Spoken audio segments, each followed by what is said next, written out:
Salut, ici Mookie et bienvenue sur Bookie Covers, la chaîne secondaire de Mookie Dunia. Je m'excuse pour ma très longue absence. Je me suis rendu compte que BookTube ne fitait pas totalement dans mon rythme de vie effréné.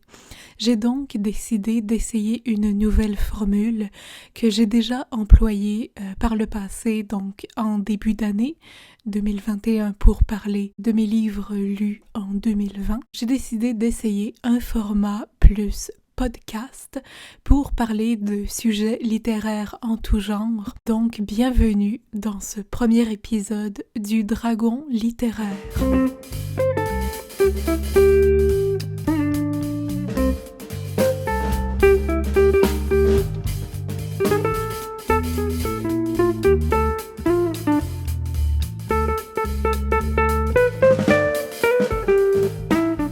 Pour laquelle j'ai choisi le nom Dragon littéraire est parce que je n'ai jamais vraiment aimé l'appellation, le terme rat de bibliothèque ou bookworm. Ce n'est pas une image très appétissante de l'univers bibliophile. Pour moi, les littéraires, les fans de littérature, les grands lecteurs sont plutôt des dragons parce qu'ils accumulent leurs trésors qui sont les livres, les livres papier, audio ou numériques. Donc bienvenue mes chers petits dragons et dragonnes dans ce podcast qui, j'espère, va partir une nouvelle saga, une nouvelle aventure. Sans plus attendre, parlons ensemble de surconsommation littéraire. Aujourd'hui, c'est une magnifique journée d'automne, il pleut, j'ai mon thé avec moi.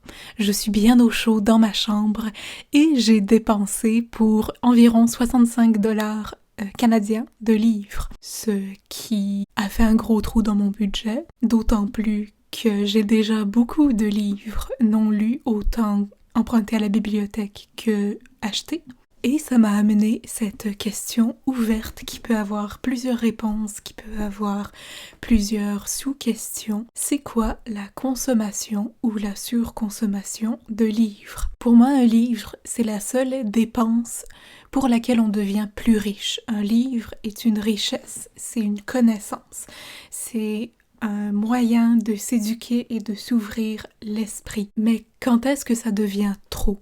Quand est-ce qu'on a trop de livres? Je fais souvent la blague avec mes autres amis littéraires que j'ai jamais assez de livres et que tout à coup j'ai trop de livres et pas assez de place dans ma bibliothèque, ce qui est toujours un problème d'ailleurs. Mais parfois ça devient un peu submergent, overwhelming d'avoir autant de livres dans ma bibliothèque. Est-ce que la surconsommation, c'est de juste accumuler des livres inutilement, même ceux qu'on a jamais l'intention de lire? Est-ce que c'est accumuler des livres même si on ne lit pas quotidiennement? Je pense que c'est une réponse personnelle à chacun et chacune. C'est aussi un sujet qui était très courant sur BookTube dans les dernières années, les derniers mois, notamment une très bonne vidéo d'Ariel Bissett qui m'a inspiré ce sujet. Je vais mettre cette vidéo en lien dans la description et aussi dans le coin droit de la vidéo. Il existe un terme japonais pour désigner une accumulation de livres non lus sous forme de piles. Ce terme s'appelle tsundoku. D'ailleurs, l'une de mes amies m'a acheté une tasse avec la définition de tsundoku. Pardon pour mon japonais. Une définition de tsundoku sur la tasse. Alors oui, ça peut être une forme d'humour, ça peut être une forme d'inside joke dans la communauté littéraire, mais c'est quoi le livre de trop? Est-ce que c'est de la littérature performative? Par exemple, quelqu'un qui n'achèterait que des classiques pour montrer que c'est une personne du grand monde civilisé. Un exemple de snobisme, honnêtement.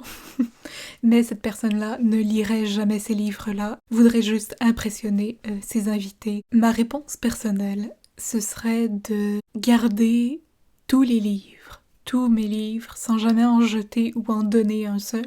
J'ai eu des livres très vieux et très endommagés dans ma bibliothèque à une certaine époque, et je me disais toujours « Ah, je vais les lire un jour ». Par exemple, j'avais une copie du roman de Stendhal, Le Rouge et le Noir, dont les pages n'avaient jamais été découpées. Si tu ne le sais pas, à une certaine époque, pour transporter les livres et j'imagine les conserver en bon état, tous les livres étaient collés, les pages étaient collées ensemble et pour pouvoir lire le livre adéquatement et non une page sur deux, il fallait ouvrir avec un couteau ou un coupe-papier tous les livres du côté de la gouttière, du côté de la tranche. Donc mon exemplaire du classique Le Rouge et le Noir était comme ça et j'avoue que ce n'est pas vraiment mon genre, donc j'ai fini par m'en débarrasser sans découper toutes les pages. Mais c'est ce genre d'attitude que je définirais comme de la surconsommation. Pour ma part, pour mes goûts personnels, ça serait de garder des livres que je n'aime pas vraiment ou qui ne m'accrochent pas vraiment, ou les garder juste pour faire joli ou pour faire snob. C'est très important pour moi d'avoir dans ma bibliothèque des livres qui ne m'apportent que de la joie. Mais j'aimerais un jour lire tous mes livres non lus dans ma bibliothèque et sur ma liseuse et pourquoi pas sur mon application de livres audio. J'aimerais tous les lire et enfin pouvoir me dire que je les ai finis et que ça y est, je peux m'en acheter de nouveaux.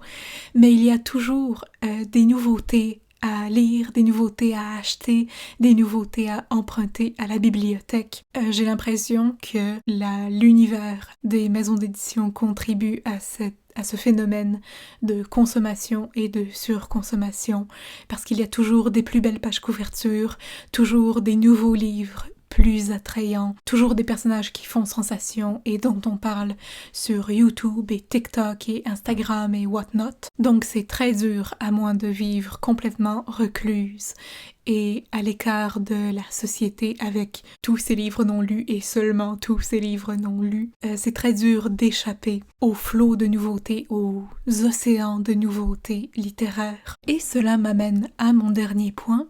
Pourquoi nous surconsommons des livres?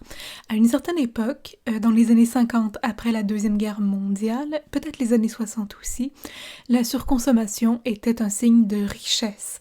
Les gens achetaient le plus possible pour montrer qu'ils et elles pouvaient se le permettre. Bien sûr, ce système n'est pas viable et n'est pas bon du tout pour notre société. Ça va avec les livres, ça va avec la fast fashion, avec tout, les voitures, les maisons, les immeubles. Alors, pourquoi on surconsomme? J'imagine que c'est par effet de mode, pour rester à la page, sans mauvais jeu de mots, parce qu'on aime ça, tout simplement, parce qu'on aime les livres, parce qu'on aime les collectionner. Est-ce qu'il y aurait des liens à faire entre les collectionneurs et la surconsommation? J'imagine, mais je ne vais pas me plonger dans ce sujet aujourd'hui. Personnellement, pour moi encore, ma réponse personnelle, ce serait une forme d'escapism, donc une forme de fuite de la réalité. Pour moi, j'ai deux phases qui m'amènent à surconsommer des livres ou à louer trop de livres. Soit je suis extrêmement motivée à lire et je veux accumuler le plus de lectures possible pour toujours avoir un livre sous la main et toujours vouloir lire, ce qui est pour moi très positif parce que ça veut dire que mon cerveau est bien stimulé et sain. Mais ça peut aussi vouloir dire que je veux combler ma solitude parce que la pandémie a été très difficile et tous mes amis sont loin et je peux pas vraiment leur parler. Donc ça serait pour meubler ma solitude finalement, adopter la méthode Tsundoku en ayant des tonnes et des tonnes de piles de livres autour de moi, mais pas de présence humaine. Donc tout ça pour dire que c'est une réflexion à cœur ouvert, à cerveau ouvert, un flot de pensées conscientes, stream of consciousness. Dites-moi ce que vous pensez de la surconsommation des livres. Si tu veux me laisser tes pensées dans les commentaires, n'hésite pas à liker et à partager cette vidéo et surtout à t'abonner. Merci d'avoir écouté ce premier épisode du Dragon littéraire. Si tu as des idées pour un prochain épisode, n'hésite pas à m'en faire part également et à m'écrire à mookie.info@gmail.com. Bye bye!